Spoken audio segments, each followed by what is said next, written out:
take it away. Alrighty. So we're back again for presentations. Let's see. It's good. Make sure it's working. Oh, it skipped 2 again. God damn. All right. So on for this talk, we're going to talk about properties, annotations, and null ability. This goes back to when Pratik was asking what's a property. So we're going to get right into that. A property. Ooh, come on. Oh, there it goes finally. 1, 2. There it goes.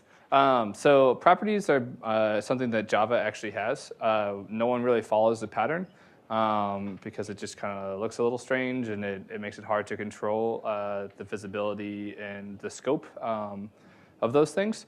But Kotlin basically adds this idea of a property. And so in a class, you define either in your primary constructor or inside the class itself this basically var val value that that looks just like you would if you tried to instantiate a variable inside of a function. This allows Kotlin to have this kind of you just call the class that you instantiated dot in this case like mock, and it looks like it just belongs to the class. And if it has a setter, you can set values to it, and that's the case when it's a var. However, for vals, it just has a getter, and it doesn't actually allow a setter to happen. And so one of the other interesting things is that these things can be declared inside of interfaces. They work just like you would if you were trying to set an interface with a getter method, because when you look under the hood, properties compile down to basically a getter and a field for a val, and a field plus a getter and a setter for a var. This is what's exposed to Java and the JVM bytecode. So you get some nice interoperability, and it looks just like you were calling a Java class with a private field and a getter and setter for those fields. By default, the getter has the same visibility as what you declare the property to. So if it's a private property, only your class has access to that getter.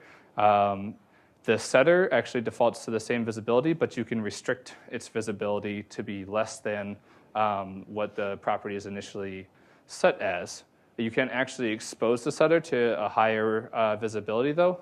That just kind of breaks some weird conventions. Oh, it skipped too many yet again. OK, back a couple slides. Where are we? OK, we're here. There we go. So this is basically exactly what you would see when you're interoping with Java. So if you have a Java class that defines a field called string that is a private final string, usually you're going to expose that with a getter. And because it's a final, you can't actually set the variable to anything outside of your constructor, so you're not going to have a setter. And Kotlin, when you call that setter in Kotlin on this Java class, it's going to look just like you declared, like you were calling it. The underlying class was Kotlin itself. So it'll basically just be the instantiated class variable name dot string. And the exact opposite is true. So when you're in Java and you're calling into Kotlin, the Java class will basically just be dot get string.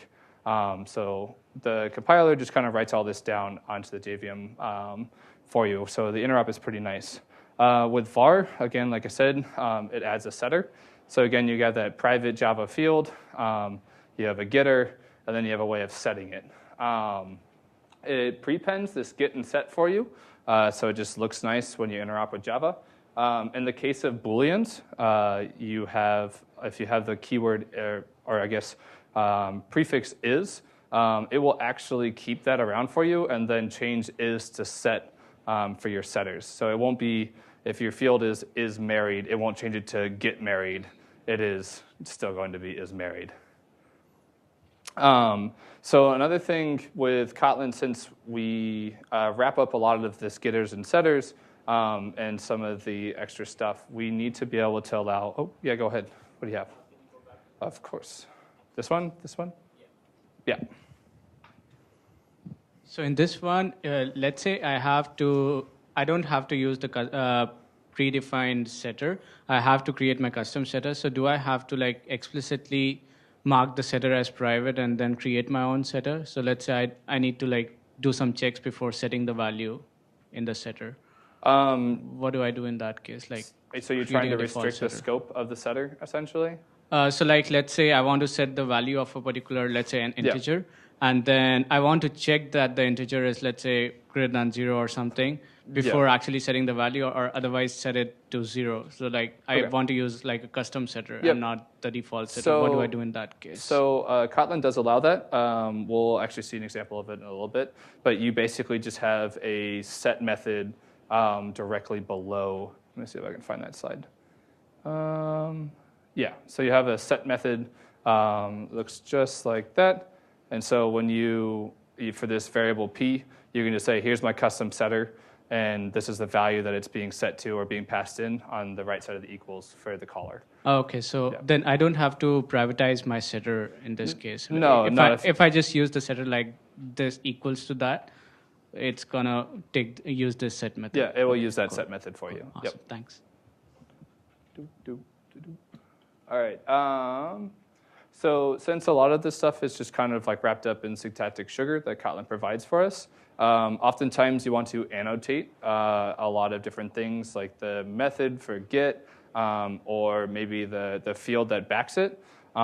This makes it a little bit ugly if you have to go not decompile, but kind of break open and have custom getters and setters. So what Kotlin allows you to do is to qualify an annotation. In this case, the qualification is on the get of this instance property.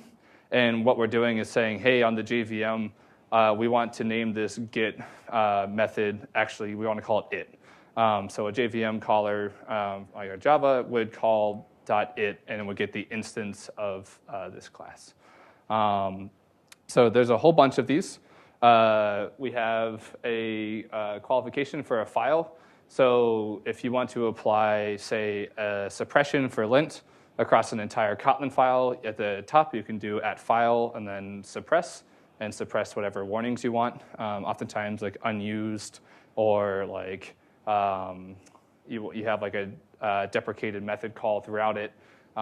There's also calls for parameters of basically just a single parameter function.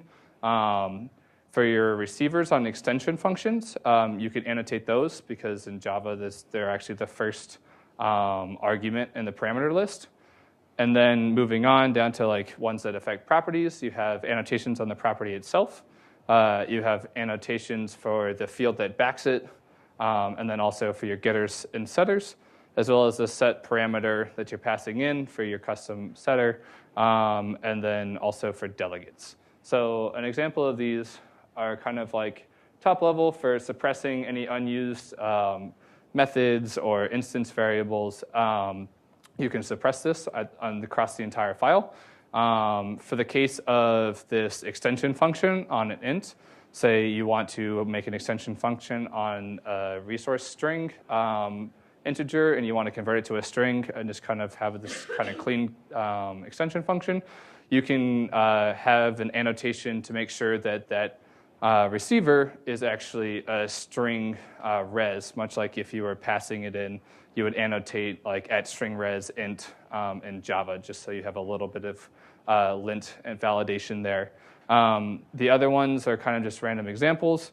The field one is basically saying that we want this integer and the field backing it to be a drawable resource and to check against that. The other one is saying that this get is actually exposed visibility just for testing. And then this mock one is just kind of more of like here's a random example.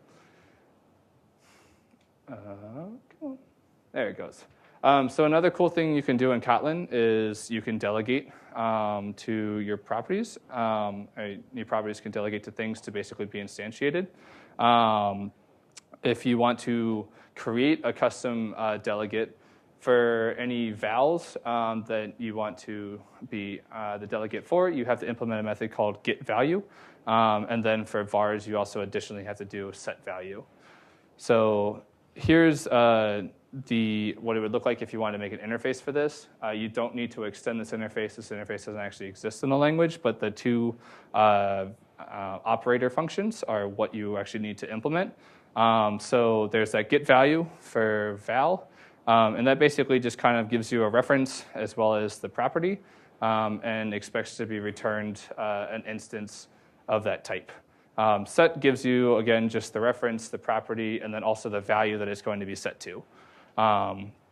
So if we look at this, say we declared a delegate called myDelegate, what the actual compiler will compile this down to is a custom getter and setter for your property that then calls on the delegate that you assign it with that by statement, and just delegates the initialization of getting the value and setting the value to this. All righty. For some common ones, one of the most common is lazy.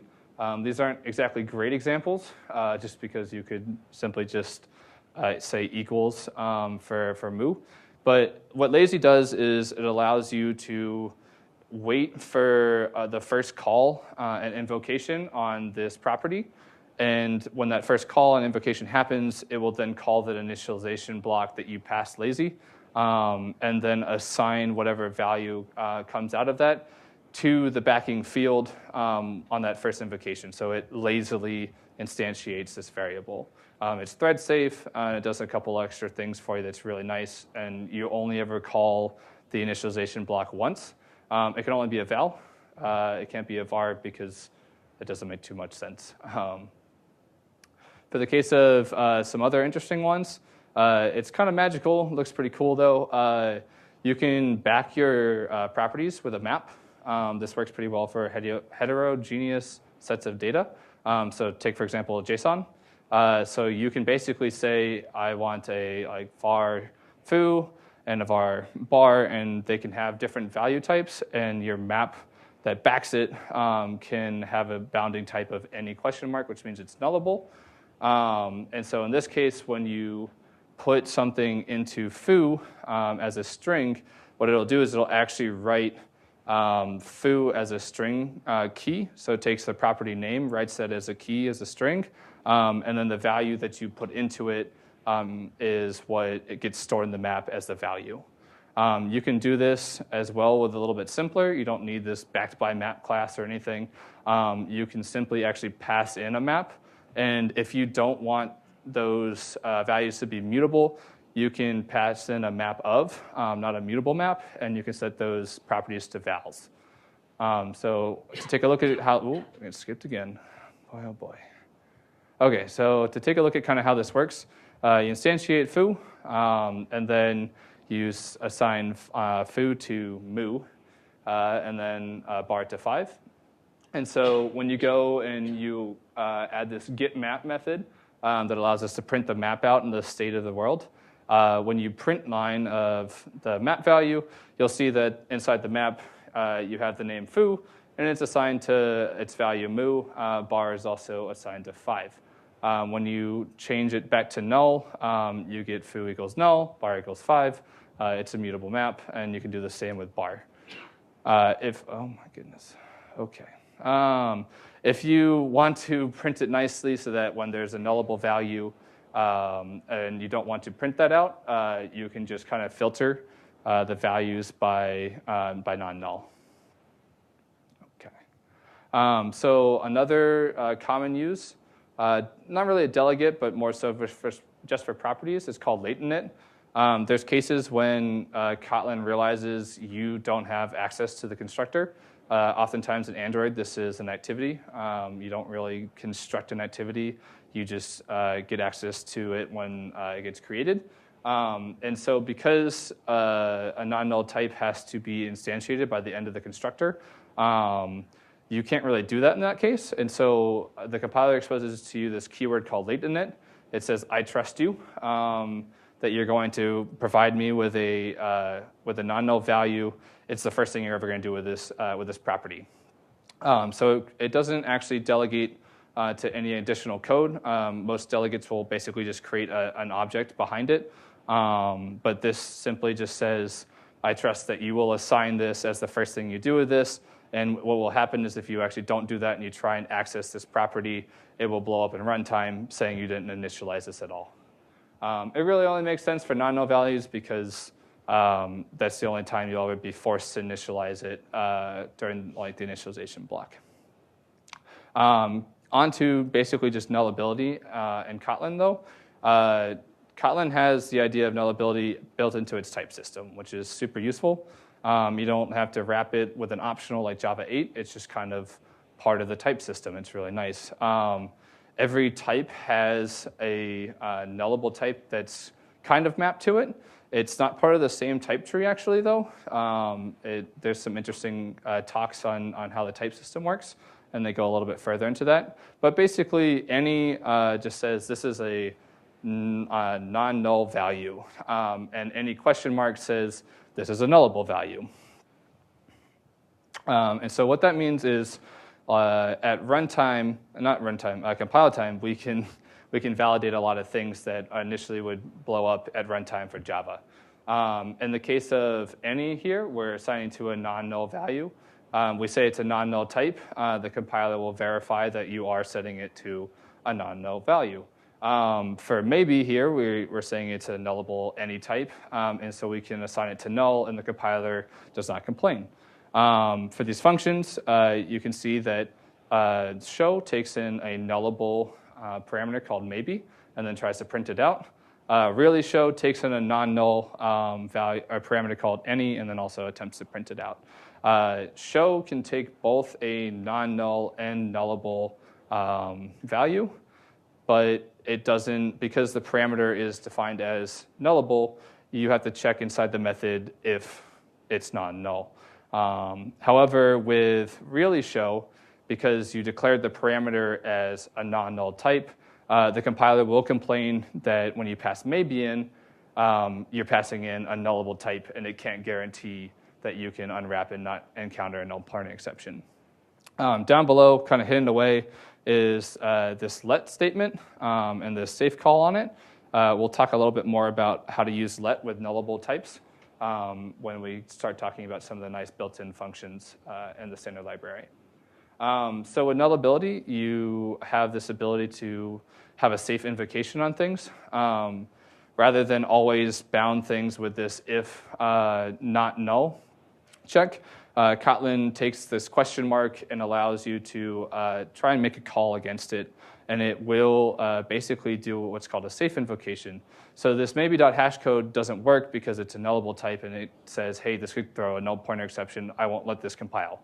However, if you say maybe question mark dot hashcode, if the maybe type or the maybe value is actually null, it won't call this hash code and will just like not make the invocation. If it is non-null, it will then call hash code. The compiler is also pretty smart, and it kind of passes this type along. So if you have a nullable type, you do a safe invocation on it, and then try and call another invocation on what you expect back from that safe invocation. It's going to be like, this still can potentially be null because the original value like was also potentially null. So it won't let you call chained calls without making them safe invocations themselves. One thing we haven't touched on a little bit is some of the things that the Kotlin compiler is pretty smart about. For instance of, as well as null checks, the compiler will like actually realize that, hey, you made this null check, like I will cast this to a non-null type for you. So the compiler will not complain when you wrap it with this null check, and it will allow you to call hash code itself. So one of the things as well is that the standard library provides no way of calling in a non-safe invocation way on methods. It doesn't try and extend any nullable types on the functions for you because it doesn't really know what you want to do when you get a null value. So in this case, we can actually make a hash code function that has a receiver of a nullable any type. This is our own implementation of hash code. It's not actually like part of the standard library at all. And so what we can do is to say we can do a safe invocation on hash code, and if it's null, which is again this kind of ternary operator in Kotlin, we return 0. Otherwise, if it's a non-null type, we'll just execute hash code. The interesting thing, though, is that with this way of calling it, non-null type will never actually call this extension function. It will always call just the backing hash code implementation that all objects have, which is why you see this kind of italicized function name, which just says it's a extension function, whereas this is basically just a normal function call. However, since the compiler knows that we're returning a non-null type here, a non-null integer, it can safely say, hey, we can make this compare to call. So, any questions?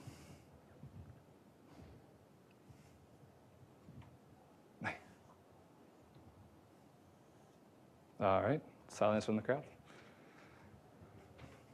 On to some live demos. All right. So for this case, we're going to basically start adding in some more things to help us fetch our search and businesses around that. So in the case of, we'll start from app 3 just so it's easier, Java. And so we're going to start off with a thing we haven't really talked about, but gets mentioned in basically every Kotlin talk that exists, is everyone's favorite data class. A quick rundown on data classes. It basically just wraps up all the nice, like all the ugly boilerplate code into this nice little class. And so it handles equals and hash code and a toString and a handful of other things and just makes it all into like potentially one line or something just as similar. So in this case, we just want the name of the business. And then I think we want also a image URL, which is also a string. Not sure if we're ever going to actually use that. Oh, we need to define these as vowels. Because this is that. All right. And then, oh, I didn't make a package. New package. It's going to be our model stuff. Drag and drop you in there. Sure, that sounds great. We're going to go and do basically what the example we had before with companion objects and our repo that I gave on talk 2. So we're going to make a business repo that allows us to have a mock, but also have a real implementation. So this extends, this is a companion object, right? Sorry. And then this is a provider.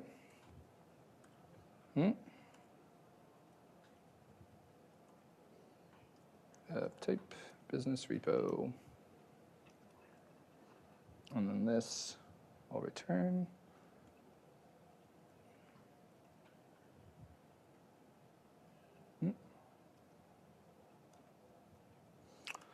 And then we want to have a function for get. Should we call it search, I think, maybe? We'll call it search term. And this is a string. And it returns to us a single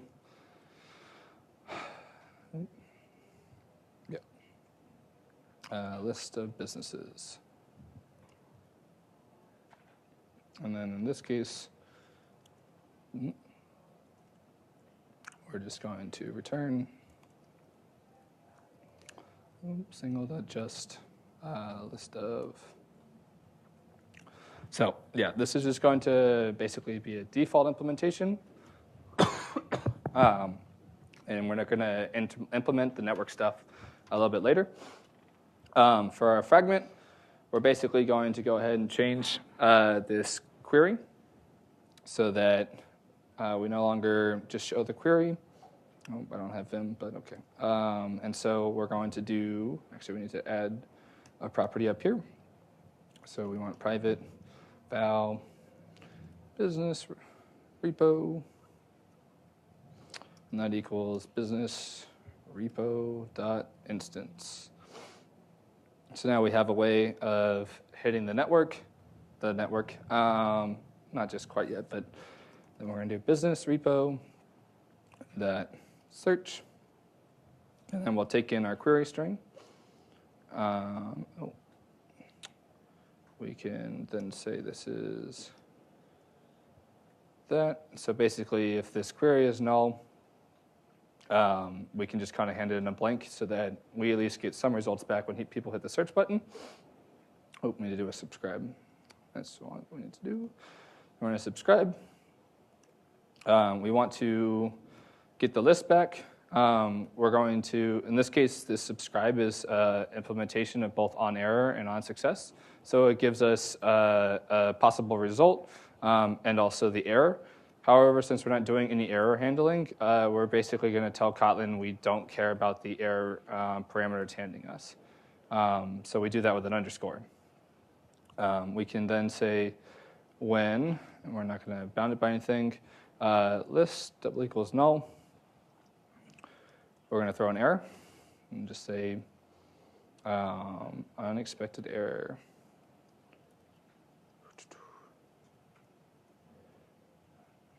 Not super useful, but it gets the job done. And then if the list is empty, we're going to say hi world.text equals get string. I don't know if this exists yet. I don't think it does. I need to copy it over here. What is it, at 4? You can just, I think you can create the string here and then externalize it afterwards. Just write something. Oh, that's fair, yeah. We'll handle it here in a second. No values returned. Something like that. And then if the list actually contains something, then we'll do hi world.text. I think I need the string for this one. Source, main, resources, values, strings. Oh, there it is. Sorry, whoops. I can just set this equal to list. The first item dot name, and then like I said, we'll externalize this string, and we'll put it into app3, which is right here. Cool. Let me go back, and we can say get string r.string dot empty. Yep. Okay. I believe that is it, unless we added. Did we add any test functionality? You can do comma query. Oh. Hold on. Result, just behind after empty result dot comma query. Then Oh. No results for. That's right. That's right. Yeah. And then we can get rid of that. There we go. Cool. Yeah, that's about it. Copy the test from the other app. Oh, yeah, that's right. We did add test cases. Make sure it actually works correctly. Yeah, that'd be probably useful. Oh, yeah, we added some cool stuff. Just copy the body. I'll explain next. All right, it sounds great.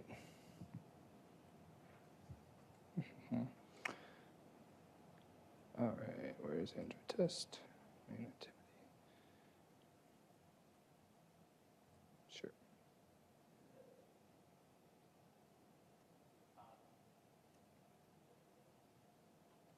Cool. All righty. A quick note for the people here who are used to the consumer app. This rule and other things are just ways of not having to call and set up certain things in the setup method. In the prior test examples, there was a rule for the activity that's under test. And so rather than having to do set activity, pass the class name, and stuff like that, you can apply a rule that JUnit and the Android test framework will basically respect. And so it'll make sure that the launched activity is that test rules activity. You pass it.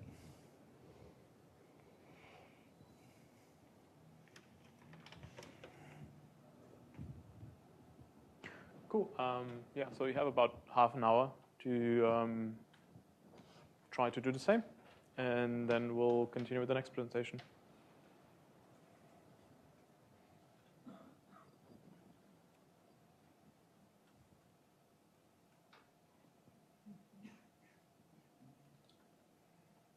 Yeah, nowadays it works. Yeah. Here's hoping. I think it should.